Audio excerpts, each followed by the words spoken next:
جب یوسف علیہ السلام کے بھائی واپس لوٹے تو انہوں نے اپنے والد سے درخواست کی کہ آئندہ بنیامین کو بھی ہمارے ساتھ بھیجیے گا۔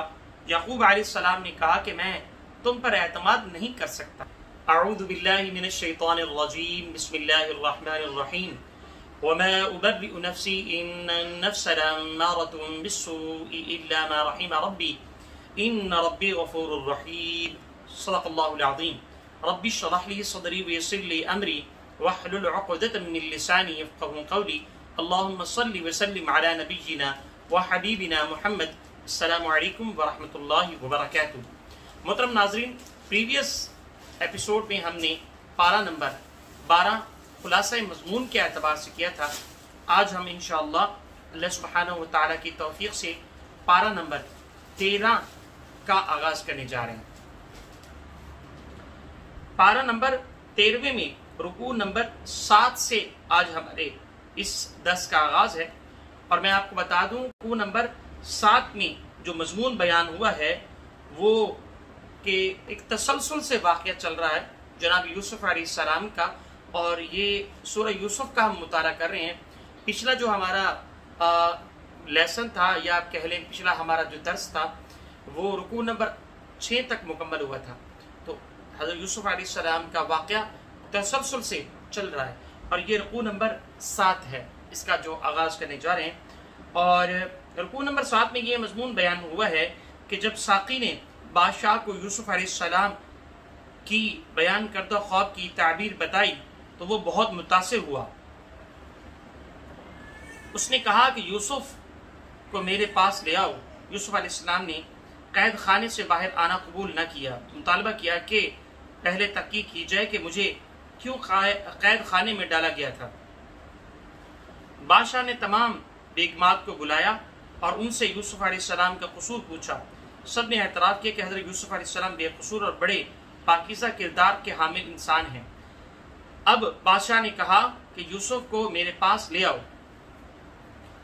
میں انہیں اپنے مقربین میں شامل کر لوں گا۔ یوسف علیہ السلام نے بادشاہ کے پاس پہنچ کر فرمایا کہ مجھے زمین کے خزانوں پر مامور کر دیا جائے، میں انشاءاللہ عمدگی سے ان خزانوں کی حفاظت کروں گا۔ یوسف علیہ السلام کو بادشاہ کے پاس ایک خاص منصب حاصل ہو گیا۔ اس کے بعد مزید آگے بڑھیں تو رکوع نمبر 8 ہے۔ رکوع نمبر 8 میں جو بیان کیا جا رہا ہے مضمون، وہ آپ کے سامنے میں عرض کر رہا ہوں۔ اس میں جو مضمون بیان کیا گیا ہے کہ خوشحالی کے 7 سال گزرنے کے بعد جب خشک سالی کا سال آیا تو دور دراز کے علاقوں تک یہ خبر جا پہنچی کہ مصر میں خوراک کے ذخائر محفوظ ہیں، اور حضرت یوسف علیہ السلام کے بھائی خوراک کے حصول کے لیے فلسطین سے مصر آئے۔ یوسف علیہ السلام نے بھائیوں کو پہچان لیا، لیکن ان کے اخلاق کی بلندی دیکھیے کہ کسی انتقامی جذبے کا اظہار تک نہ کیا۔ بھائی نے اپنے لیے خوراک کا راشن حاصل کیا، اور چھوٹے بھائی بنیامین کے لیے بھی، جو یوسف کا سگا بھائی تھا، ان کے ساتھ نہ آیا۔ حضرت یوسف علیہ السلام نے آئندہ اسے بھی ساتھ لانے کی تاکید کی۔ مزید یہ کہ صلہ رحمی کرتے ہوئے خوراک کی جو قیمت اپنے بھائیوں سے وصول کی تھی اسے واپس بھائیوں کے سامان میں رکھوا دیا۔ جب یوسف علیہ السلام کے بھائی واپس لوٹے تو انہوں نے اپنے والد سے درخواست کی کہ آئندہ بنیامین کو بھی ہمارے ساتھ بھیجیے گا۔ یعقوب علیہ السلام نے کہا کہ میں تم پر اعتماد نہیں کر سکتا، کیونکہ اس سے پہلے بھی یوسف علیہ السلام کے حوالے میں تمہارے پاس یوسف علیہ السلام بھی تمہارے حوالے کر چکا ہوں، اور اس سے یہ کہ میرے اعتماد کو بڑی ٹھیس پہنچی تھی۔ البتہ جب ان کے بیٹوں نے اپنے سامان میں دیکھا کہ ادا شدہ قیمت واپس کر دی گئی ہے تو والد صاحب سے عرض کی کہ ایسا نفع کا معاملہ کیوں نہ دوبارہ کیا جائے۔ بہرحال جب انہوں نے یعقوب علیہ السلام کے سامنے اللہ کو ضامن بنا کر عہد کیا کہ وہ بنیامین کی ہر ممکن حفاظت کریں گے، تو حضرت یعقوب علیہ السلام نے بنیامین کو مصر بھیجنے کی اجازت فرما دی۔ اسی طریقے سے اس کے بعد جو رکوع ہے، رکوع نمبر 9 ہے۔ رکوع نمبر 9 میں حضرت یوسف علیہ السلام کے بھائیوں کی اپنے چھوٹے بھائی سمیت مصر میں آمد کا بیان ہے۔ حضرت یوسف علیہ السلام نے تمام بھائیوں کے لیے الگ الگ تھیلوں میں خوراک لے جانے کا انتظام فرمایا، پھر اللہ کے حکم سے اس پیالے کو بنیامین کے سامان میں رکھ دیا جس کے ذریعے خوراک ناپ کر دی جاتی تھی۔ پیالہ غائب ہونے پر خوراک تقسیم کرنے والا کارندوں کو تشویش ہوئی اور انہوں نے یوسف علیہ السلام کے بھائیوں پر پیالہ چوری کرنے کا الزام لگا دیا۔ بھائیوں نے اس الزام کی تردید کی، ساتھ ہی کہا کہ اگر ہم میں سے کسی کے تھیلے سے مسروقہ پیالہ یا مسبوقہ پیالہ برآمد ہوا تو تم اسے اپنا غلام بنا لینا۔ پیالہ بنیامین کے تھیلے سے برآمد ہوا اور یوں تقدیر نے بنیامین کے لیے مصر میں حضرت یوسف علیہ السلام کے پاس ٹھہرنے کی سبیل کر دی، ایک راستہ نکال دیا۔ وہ بادشاہ کے قانون کے تحت بھائی وہ مصر میں نہیں روک سکتے تھے۔ بھائیوں نے حضرت یوسف علیہ السلام سے درخواست کی کہ بنیامین کی جگہ کسی اور بھائی کو بطور سزا مصر میں روک لیا جائے۔ حضرت یوسف علیہ السلام نے ایسا کرنے سے انکار کر دیا۔ پھر مزید آگے بڑھیں تو رکوع نمبر 10 ہے۔ رکوع نمبر 10 میں بیان کیا گیا کہ جب یوسف علیہ السلام کے بھائیوں نے واپس جا کر تمام ماجرا اپنے والد کو سنایا تو انہیں شدید صدمہ ہوا۔ مسلسل رونے کی وجہ سے ان کی بینائی جاتی رہی اور انہوں نے شدت غم کے باوجود امید کا دامن ہاتھ سے نہ چھوڑا اور اپنے بیٹوں کو حکم دیا کہ جاؤ اور تلاش کرو یوسف علیہ السلام اور اس کے بھائی کو، اللہ کی رحمت سے مایوس نہ ہونا۔ بے شک اللہ کی رحمت سے مایوس نہیں ہوتے مگر کون ہوتے ہیں؟ کافر ہوتے ہیں۔ حضرت یوسف علیہ السلام کے بھائی تیسرے بار ان کے سامنے حاضر ہوئے تو اپنے خاندان والوں کے رنج و الم کا ذکر کیا اور التجا کی کہ ان کے پاس اب خوراک کے حصول کے لیے مطلوبہ قیمت بھی نہیں ہے، لہٰذا دستیاب قیمت قبول کر کے خوراک کا کچھ حصہ قیمتاً اور بقیہ حصہ صدقہ کے طور پر دے دیا جائے۔ حضرت یوسف علیہ السلام نے اپنے بھائی کی لاچارگی کی یہ کیفیت برداشت نہ کر سکے اور ان سے پوچھا کہ تم نے اپنے دور جاہلیت میں یوسف اور اس کے بھائی کے ساتھ کیا کیا تھا؟ اللہ اکبر۔ بھائیوں نے حیرت سے پوچھا کہ آپ یوسف ہیں؟ انہوں نے جواب دیا جی ہاں۔ بھائیوں نے حضرت یوسف علیہ السلام سے اپنے کیے گئے کی معافی مانگی اور حضرت یوسف علیہ السلام نے بھائیوں کو معاف کر دیا۔ انہیں اپنا کرتا دیا اور فرمایا کہ اسے جا کر والد صاحب کے چہرے پر ڈال دو اور اس کرتے سے انہیں میری خوشبو محسوس ہوگی اور ان کی بینائی لوٹ آئے گی۔ مزید آگے بڑھیں تو اس کے بعد رکوع نمبر 11 ہے۔ رکوع نمبر 11 میں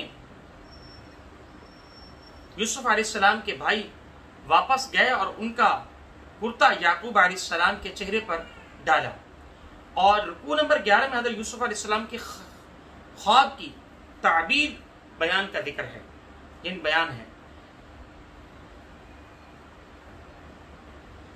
یوسف علیہ السلام کے بھائی واپس گئے اور ان کا کرتا یعقوب علیہ السلام کے چہرے پر ڈالا تو ان کی بینائی پھر سے لوٹ آئی۔ حضرت یعقوب علیہ السلام اپنے پورے خاندان کے ساتھ فلسطین سے مصر منتقل ہو گئے۔